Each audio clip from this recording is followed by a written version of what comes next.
পরোটা খেলে তোমার এই Dilip and India, not killer, not state, not ভল, নট টিপ রেকর্ডার, ঠিকানা গড়ফা, গৌরাঙ্গ সরণি, কলিকাতা 78। পরোটা খেলে ঘুম চলে আসবে? হ্যাঁ, পরোটা খেলে ঘুমিয়ে পড়বে আস্তে আস্তে। আঁতুড়ে শিশু পর্যন্ত পরোটা খাবে, চাবাস চাবাস চাবাস করে খাবে। এই পরোটা বানানো শিখতে হবে। শুধু ময়দা দিলে পরোটা হয় না, ময়দা দিলে পরোটা হয় না। পরোটা চিনতে হবে করকম প্রকার পরোটা হয়, 4 রকম প্রকার পরোটা হয়।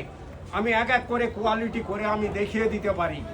প্রশ্ন করবেন তো অন্য কোনো জায়গায় গিয়ে যে পরোটা করকম কোয়ালিটি হয় বলতে পারবে না। একটা ছানা থেকে 100 রকম মিষ্টি বেরোচ্ছে, তেমনি একটা ময়দা থেকে 100 রকম কোয়ালিটি বেরোবে। বিভিন্ন রকমের আইটেম, বিভিন্ন রকমের জিনিস বেরোবে। তাই বলছি, খেয়ে দেখো, খেয়ে দেখো। স্বাদে ভরা, স্বাদে ভরা, স্বাদে ভরা।